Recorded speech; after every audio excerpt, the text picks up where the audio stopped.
Angithathele ithuba nguvusele embukeli we-JTM podcast nguvusela nje ngichamuka la e-The Crescent e-The Sage Coffee Shop i-coffee shop lesekhathi esitolo se-Pick n Pay la ekhona plaza bathengisa nje tonke inanzi lo ngathi cabanga ngivusela-ke namuhla ngifuna ukukhulumisa indzaba lengicabanga ukuthi mina imcoka nangibuka ukuthi silive sidimisele ukuthi silwe nenkhohlakalo labanye-ke bantu lenginenkolelo ukuthi bangasibambisa tinsatheli tinsatheli-ke singakhuluma ngathi etinhlangothini letiningi kodwa nje likhona nenhlangothi laka-investigative journalism nazo lethi Dlamini nguvusele Nkosi.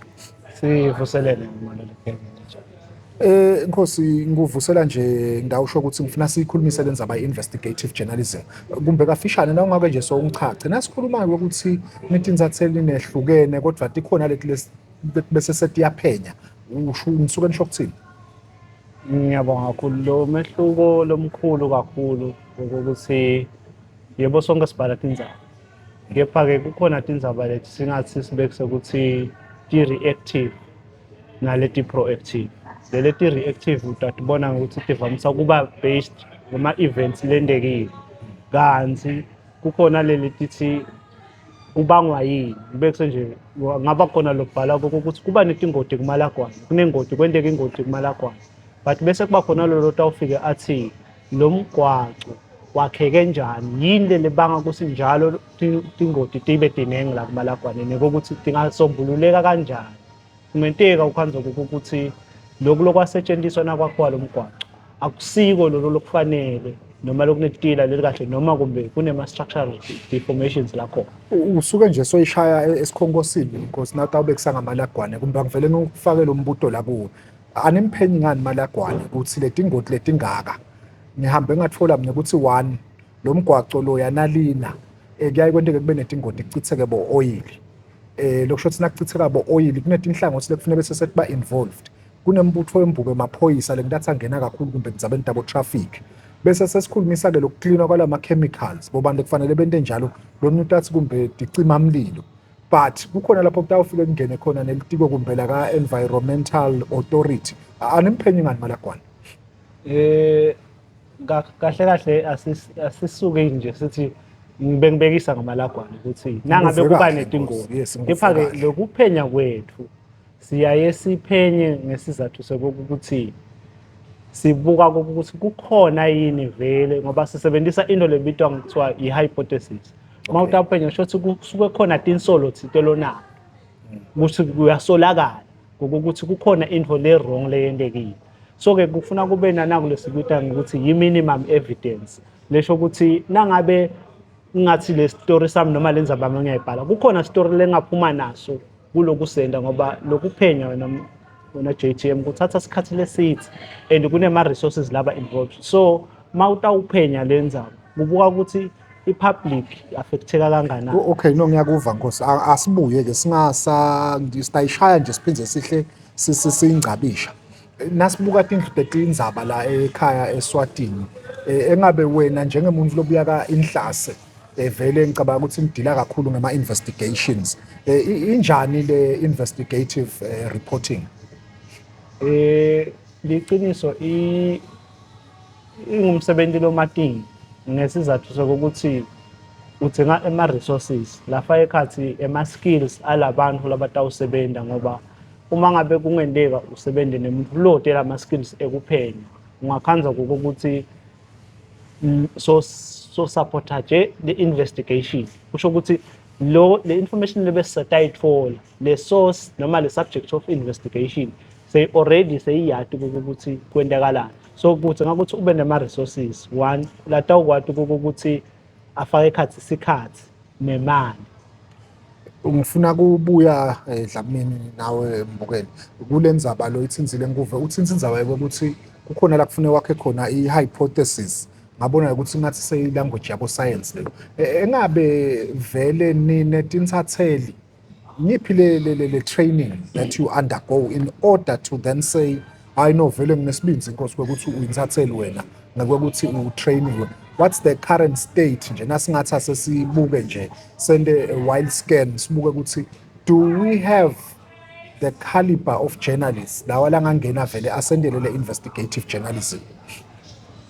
Liqiniso lithi kuya ngale institution lo trainekile ukuthi yona labantu labafundzisako khona banayo yini le knowledge yale subject ikakhulu i-practical experience because ikahle nale theory angiyiphikisi kodwa kuyahamba kufika esikhathini lapho khona ukuthi umuntu agcineke ukuthi abe exposed kule sector ukuze atokhona ukuthi angaphasa i-information lengathi iyaphatheka kulo muntu Sengikubute kanjena Nkosi, ngihlethi nawe la. Ngithithena ngiyakhala appointment ngakutshela ukuthi ngifuna sizokhulumisa nathi indzaba nathi. Maybe lokusele ukuthi ngikubute ukuthi wena lokula nje what qualifies you Nkosi to say that you are a journalist? Ngifundzile e-University of Eswatini. By then beku-University of Swaziland. Ngicale ngenta i-diploma in journalism and mass communication. Ngase ngiyabuya nase ba-introduce i-degree program ngenda-ke i-BA in journalism and mass communication khona e-University of Eswatini.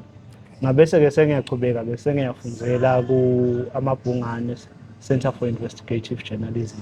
Lapho khona nakhona sathola-ke le certificate se-investigative journalism. Okay, no, ngiyabona ke Nkosi ukuthi cha vele leli jazi lakho likledi. Bengifuna lokuva ukuthi nasithi siyaphenya. Ngithithena ngicala la ngachaza ukuthi live lisemkhankasweni ukuthi liyafuna nalokubonakala lilwane ngokhohlakalo. Na ungabuka ema-structures lakhona eveni iParliament kunethi indzaba letikhulumako kulamalanga kontiwa wona ema-investigations lokusho ukuthi kuyaphenya. But ngiyaye ngithi mina in as much as akhona lawo ma-structures labekiwe kungaba yiParliament kungaba ma-centers of kumbe labo kethi indzaba tema-finances kungaba bo-ACC yini lokuthi ndawuthi aren't we supposed to be leading ekubeni-ke bese konke lokunye sekulandzela ngemuva kuyifaka nje ku-context Nkosi eNingizimu Afrika kuchamuke emkhwanazi kuchamuka uliphoyisa uthi hey bukani la nala nala nala then lama-structures ke nyalo seka at play kukhona inathi la singathi ichenya khona ukuthi cha lena sayihambele embili yasevele seyiyasebenteka yafika emaphethelweni sithi nithathele i-trick umbuto wakho ngesizathu sokuthi iya-counter nale environment lisebentela kiyo ngokuthi asesithi nje naku sesikhiphile ukuthi nangu John uyaganga kanje kanje kanje ama-consequences avamasa kuba yini uma ngabe le posture yale judiciary system ingayibophi inkhohlakalo noma kube nebantu lekuthiwa noma seyikhona le evidence ukhanza ukuthi kulukhuni lokuthi bagcine babophekiwe labo bantu lama-breakthroughs lentiwa ngama-investigations because investigative journalism ayikehluki nalokhu lokwentiwa amaphoyisa makaphenya but ukuthi yona nase ilethe le evidence at the table kuthi ngakho ukuthi bese umthetho uthatha indzawo yawo loyo losithi thina uyaganga ngoba thina asithi usolakala ukuthi uyaganga sivele sithi uyaganga sibese siletha ubufakazi ukuthi sisho ngani ukuthi lo nalo ugangile wa misuse ipower nangabe bekuyi-misuse of power nangabe i-conflict of interest nangabe i-nepotism nangabe i-mismanagement of state resources we put it on the table ukuthi this is how the resources were misused uyakubona.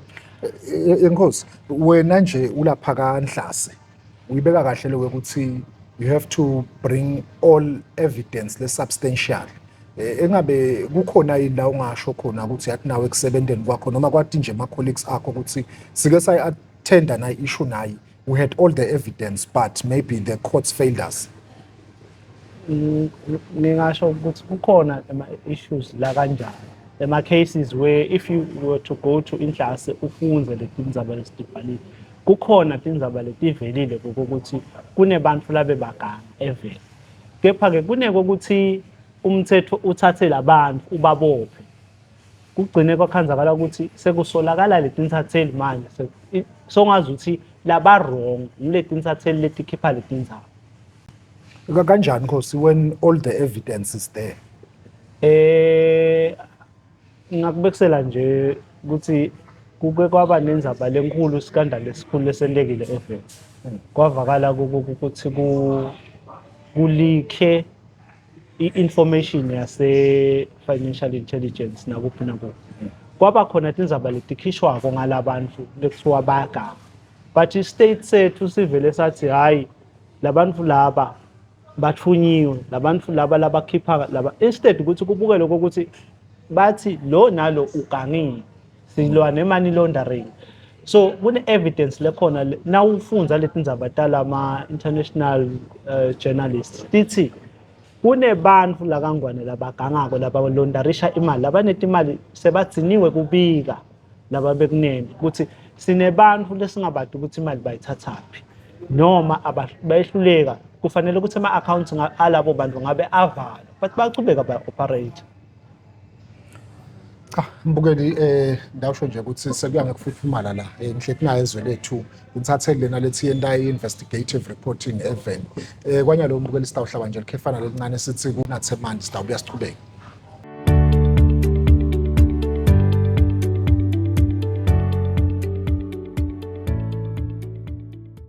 Mkweliso sichubeka nayo ke i-JTM podcast ngihleti nazwe lethu lobuya ka Inhlase Center for Investigative Journalism.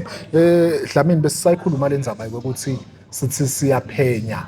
Uyakubala ke letinto ukuthi kunalokwa but lokunyenti ke ngicabanga ukuthi kufanele ngabe vele siyakuphenya ngule abuse ye public office.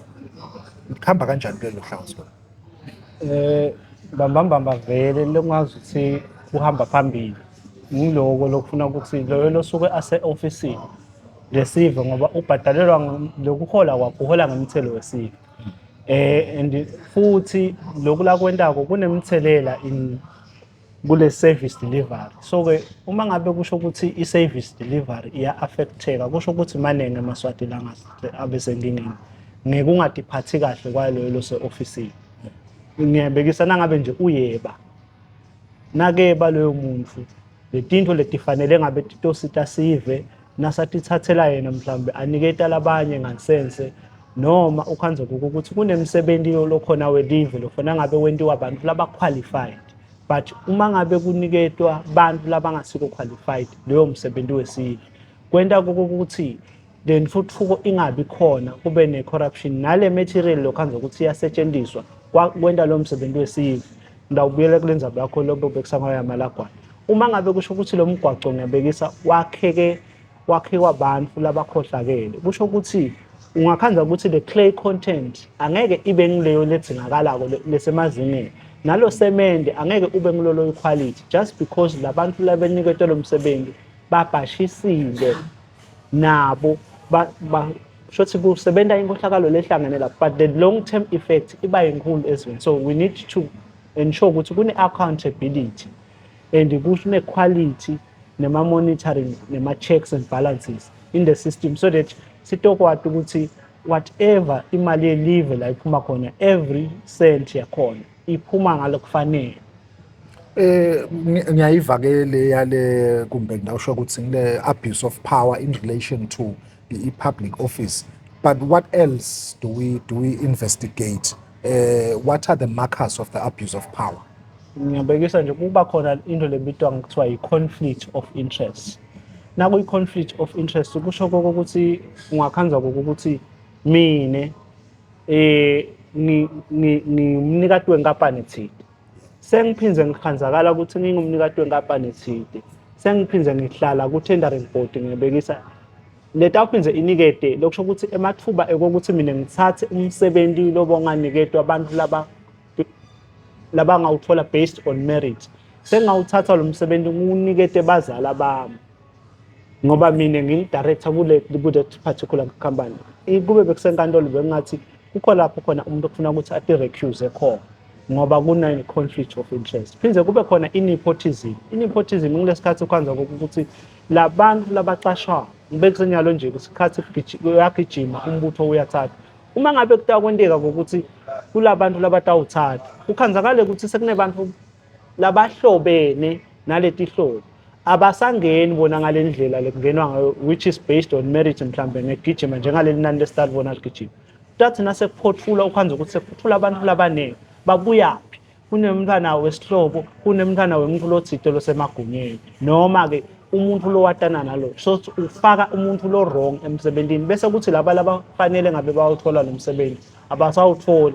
2 bese kuba khona nana into lekuthiwa i-bribery.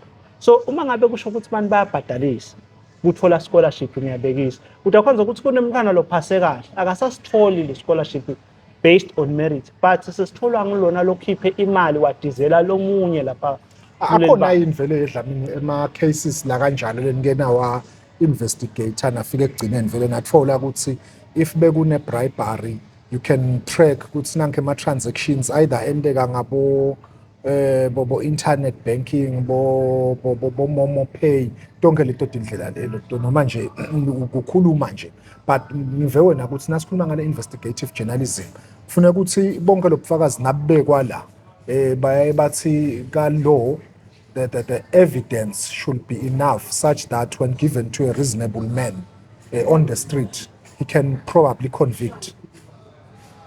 Vele kahle kahle lokusenta sibe nendzaba yokuthi sisho ukuthi kwendeke lokho. Thina asisho ukuthi sisola. Masibhala indzaba yethu noma ke nasika investigative journalism sine asisebenzisi namagama la asetshenziswa bo alleged to have. Uyabona ngoba na uthi alleged kusho ukuthi kude liphenyo lo lendini ucocelo nje ukuthi hey bani uyadizisa. So thine njengama investigative journalists kumsebenzi wethu ukuthi vele sisebenzise indlela tethu lesifundiswe ngato ukuthi how do you collect i-evidence letathina sisi-submita enkantolo kungakhanzakala ukuthi leyo evidence ingambophisa leyo muntu. So angeke sisho ukuthi sisebenzisa ini but at the end of the day vele siletha lobufakazi ukuthi sinawo le evidence Lokusho ukuthi imfihlo tenu Dlamini ngitshele ke Nkosi ukuthi yes so uyawenda ama-investigations you probably get to the bottom of some others maybe you don't but what are the real barriers to this type of investigation? Lehamba phambili kakhulu kuba i-access to information ngoba 90% wekwenda story sakho lesi investigative it's about you having access to the information loloyithi ngalo. So ke ngikuba bede umthetho losiniketa i-access to information la kangwane kwenda kube lukhuni ukuthi nangabe ngifuna kuphenya umuntu thide ngikwadi ukuthi ngingaya ngisebenzise leyo mthetho loyo ngithi ninikeni le document le because kukhona le nguphenya ngongako. Ngiyakuva Nkosi maybe utawuclarify ngoba bengifuna ukuthi mina ukhuluma nge-access to information Nkosi asengilokubekisela ngicabanga ukuthi na ufokisa ukunenithatheli lefokisako kunanaba abantu labasebenza kuma-companies yebo kona sekwaba khona lokuthi emaphepha ayashredwa lokwanalokwa kodwa nje find ukuthi kune-information longayitfola ungakanaki kum-dustbin kune-information lenye longayitfola ngekwadi nje ukuthi umuntu ngiyabekisa u-aggrieved kumbe lenye information ungaphindze uyithole kuma-public offices asengibekise Nkosi kube sikhulumela tinkampani na utaya ku-registrar nako lokucabanga ukuthi ngeke sekakwalele ukuthi akunike luhla letinkampani akunikete neluhla lema-directors. Kuliqiniso but kushiyana lolu phenyo lolwendawo ukuthi lungani uma utawufuna information angikubekisele njengasemaphoyiseni uma utawufuna information emaphoyiseni i-data lethile kudinga ukuthi ubhalele umuntu longangaba be-National Commissioner of Police umtshele ukuthi wena ufuna information lethile le information lena utayisebenzisa kanjani ngale ndlela labafuna ngayo. Nanguva kulo mthetho lokhuluma ngawo access to information usho ukuthi Nkosi kuthi ngakuthi kulobhishwe kumbe ema-parliamentarians ukuthi bakhanze kumcwaka ukuthi ushayo lowo mthetho loyo so that kutobonakala lokuthi nasilwa nale corruption siphume all out and we are using all structures. Iqiniso vele iParliament ngasisita kakhulu ekuthenini leyo mthetho loyo ugcine ushayiwe kutokhonakala ukuthi sibambe labantu abagangako ngoba le information nangabe kusesenjalo solo i-classified. Okay ushito ke Dlamini ukuthi ubuya nasemabhunganeni la utrain khona kanti nalama credentials akho ngiwathanzile then the question is how do we investigate ngishito mina ukuthi hayi ngingathatha lapha nalapha but maybe there is a specific formula that you'd want to follow lokuthi kumbe ngiyabekisa utata ifundzisa lelo hlangothi lelo nje sale sendela ukuthi sitozuza nathi sima-students e-journalism sisemakolleji sima-practicing journalists kumbe nathi sihledi iphindze sibuka nje ukuthi tinsatheli tisebenza njani. Ngingathi indlela lesisebenzisako icishe ifane nalena labafunze labenda i-research labayisebenzisako. Uma utawenda i-research noma lelo phepha lakho, uyaye ucale ngokuthi ube ne-title, tentative title yalelo phepha ukuthi utophenya ini, ngoba nalapho usuke ungeta i-knowledge but usebenzisa ukuthi kune-title, uthi sinasonayo le title yakho ukuthi okay le ndzaba ingalo, then bese uformisha nako lokuthiwa i-hypothesis, lolo zama kokuthi utokuprova ukuthi kuliciniso.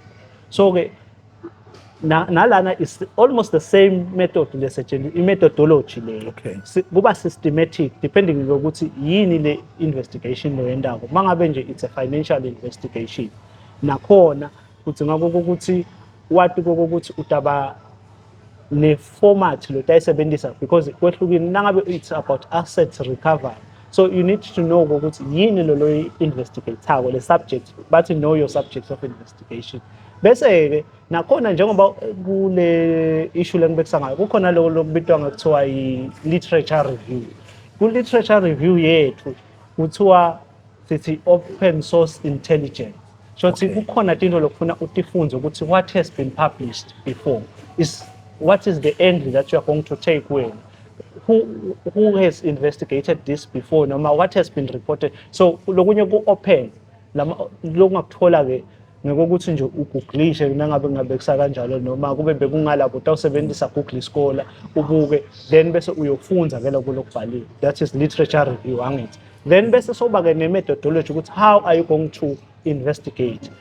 Nangabe kuthi ngakho usebenzise ama-covert methods, like ngibekise nje ngale issue yethu ye-scholarship, kuze ngitholele evidence letawuthi vele lo muntu uyadizisa, kufuna ngipretende as someone lofuna kudiziswa, ngiyabekisa maybe at that time noma ngithole umuntu lotawuthi mine nayo i-evidence ngamsendela nga-mobile money lokunene, ukhanze ukuthi nangabe kunema-tips so unayo i-source document longayisebenzisa. Le ndlela loyibeka ngayo Nkosi, uyangilinga lokuthi ngikubude ukuthi eNingizimu Afrika namhla kukhulunywa ngaboVusimuzi Khet Matlala, nawuthi uyalandzela timphepha takhe ti-tracewa back to Ministry of Home Affairs, lapho aniphenyi ngani Nkosi? Okay, ngoba phela inzala lendzaba ema-passport lapha. Okay, indzaba yema-passport nawungayikhumbula kahle, kusesenalo omunye PS nalomunye lobekathi akhona kuleso sikhathi lobekabuke letinto leto ko-immigrations. Kwentiwe ama-investigations lamaningi ka-Home Affairs. Ngiyathemba ukuthi kunelibandla leseliboshiwe, baboshwa abantu ngekuganga lebe bakwenda lapha. Bekwendiwe ama-investigations. Ngama-investigations lawa etele ukwazi nePhalamende yahamba yokwakha luphenyo lelathola abantu labe baganga. Njengoba ngishito-ke ekucaleni, lokubuhlungu lukhona ngokuthi noma sesiphenyile sayilethe i-evidence zabhala ngaleti ndzaba ngokuthi kunabani nabani logangako e-Home Affairs. Le ndlela yekubopha noma yokuthi kufakwe isifundo ukuthi na utholakele wente kanje uthola naliswadi nayo. Kunenkinga mhlambe ngalenye ilanga siyokhulumisa indzaba yokuthi sinawo yini vele umthetho lokhona kubopha lokahle even la kubekisela ukuthi sine-ACC Act, phindze sibe ne-Human Rights Commission. Now ufunza i-Constitution, uphindze ufunze nalomthetho we-ACC, uyawathola lokho ukuthi kukhona i-Constitution lekuniketa emandla to investigate i-corruption. Bese ukhanza ukuthi sekuyaclasha, so silive sidonsela emuva ekuhlanganiseni le role ye-Human Rights Commission ne-ACC kube yinto yinye. Cha, ngiyakuva Nkosi, bengithi ngakubuta naloyo ukuthi kubo CTA lapho khona kumbe singayicishe sishayele tandla i-Times of Eswatini la ukubone khona tinsatheli taka-Times tiphumile tiyothenga petrol vele by the roadside kumbe kumvweloli logangako. I hope nalapho lama-convictions kumbe ayendeka, noma you want to tell me ukuthi nakhona kugcina ukuthi sifunze nje ukuthi cha iyasebenza i-Times of Eswatini, kodwa nase kufanele abantu ba-convict uthole ukuthi akuhambi kanjani. I-corruption ngale ndlela lengakhona ayisi njengoba ungayibuka ukuthi kunalona lodayise petrol noma diesel wahulumeni kube kanjalo nje. Le ku-connected kunema-dots So le ndlela lokungakhona the reason bantu bangaboshwa labendi corruption akusimuntu munye le ndlela labakwenta ngayo kuba i-syndicate ngisho kanjalo kunalo uconnectana nalo aconnectane nalo so icala letulu so ukhansi nalamhla naloku nangathi sicela ubuko ungakhansi the very same person lo wadayisela lo lensatheli lo petrol ukhona emsebenzini imvamisa ke lokwendakala kola kangwane waganga ngalaba kususa ngalaba kumixe ngalaba bakutransfer. Mbukeli ngicabanga ukuthi sidawuhlaba nje ikhefu lelifishane sibuye sithathe isiqephu sethu segcina naye emlamini.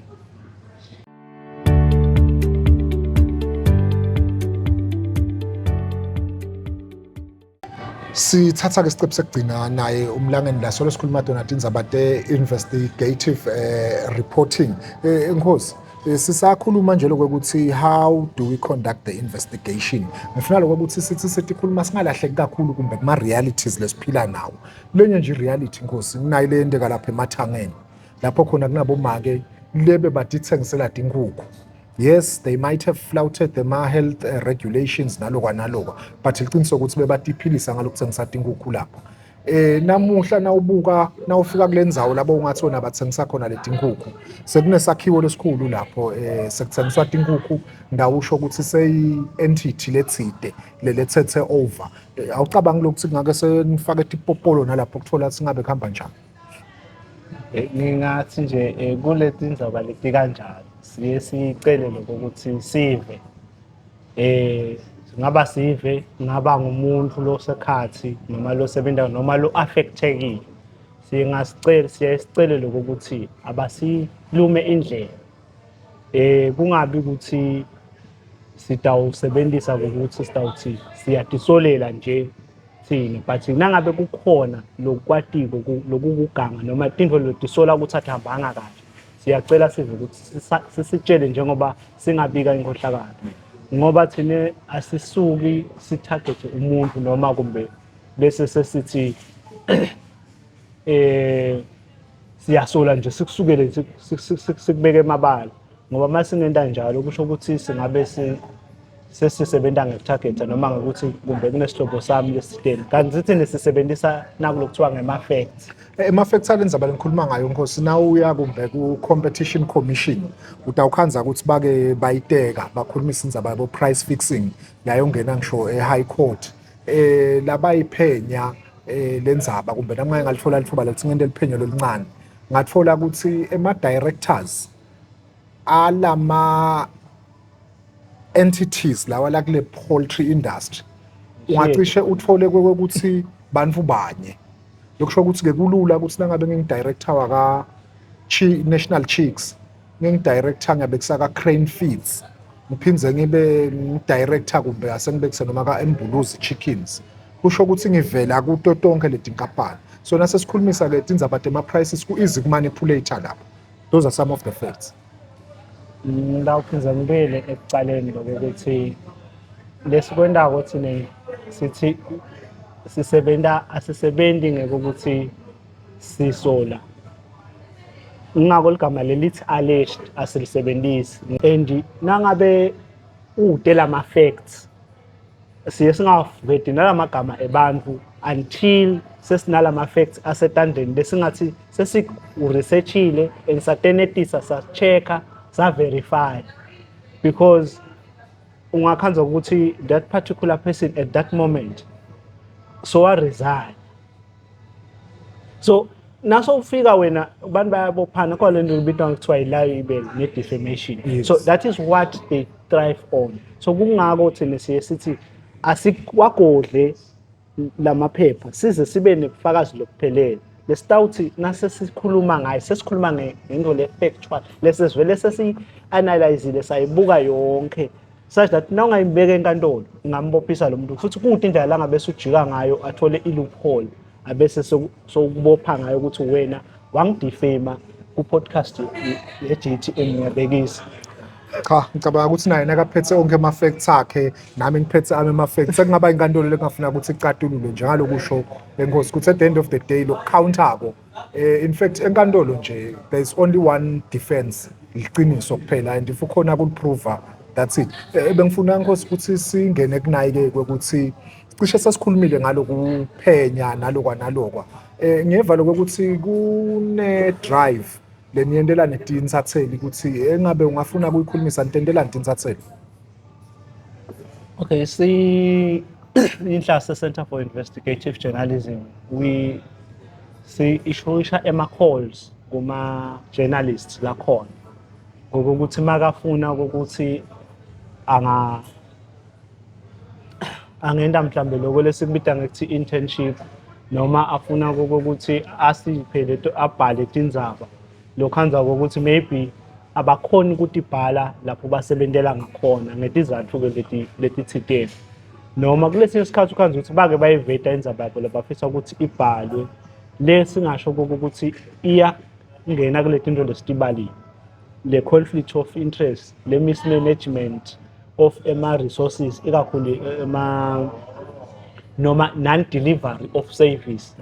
Nangabe tonke letinto leto tikhona siye sithi ke nangabe ikhona le abuse of power and unayo le evidence, minimum evidence longa siniketa yona lokhu ngaba ngema-source documents lafakazela lento leyo sithi ke lawo ma-journalists la kanjalo we are opening calls every month from July nje kuze kufike December sinesikhala sema-freelancers lokusho ukuthi bangaletha tindzaba tabo labafisa ukuthi bati-publishe bese ke kunemali bese sesiyabaniketa yona le ngaze ifike tinkulungwaneni letisihlanu kusho ukuthi 5,000 per story. Kepha-ke nangabe kusho ukuthi kungayi-compromise le journalist noma kungayilimata lokho ukuthi kuvele ukuthi ngiyo le ekhiphele ndzaba noma lapho isebentela ngakhona nangabe isendlini lapho isebentela ngakhona tekusakade siye sicele ukuthi singamsebenzisa asinikete le information ukhanza ukuthi yena tandla takhe tisala tihlobile angabi sekhathi ekuphenyeni ngoba makaphenya ukhanza ukuthi sewungakhanza ukuthi siyangcola. Ngiyabonga Dlamini kumbe naye ekugcina last one before the last one. Tinsatheli ngiyahloka ukuthi uphindze kumbe affiliate na kubo Snatch. Kusukunyiswe nema-awards ema-journalists. Nawubuka lokho kutati khuthata kanjani tinsatheli nekuthi kumbe labo labatabe babuka ukuthi kuhlonyeliswa bobani yini lemvelo kufanele bayibuke. Sengibuta-ke nyalo njengensatheli amongst letinye tinsatheli letikhona emvelo. Kunemikhakha lehlukahlukene kulo kokucala nje umuntu angacala adumise kucaleni lokuvuka nje kwale mihlangano yetinsatheli lo Snatch lokuthi ivuke ibhaliswe bese emthethweni ibe nemithetho-sisekelo yinto lenhle leyo lesilive lesithi it's a milestone emva kwalokho ukuthi beyiseke yashobela phasi phindze futhi nalo mncintiswano noma-ke le mihlomelo senilungisile indzaba professional code of ethics. Yes, akhona bekavele akhona akhena lo Snatch sonke nje nasingena newsroom sasivele sisetshenziswa kukhona lobhukwana lobukhona. So in short, are they updated? Are they still applicable?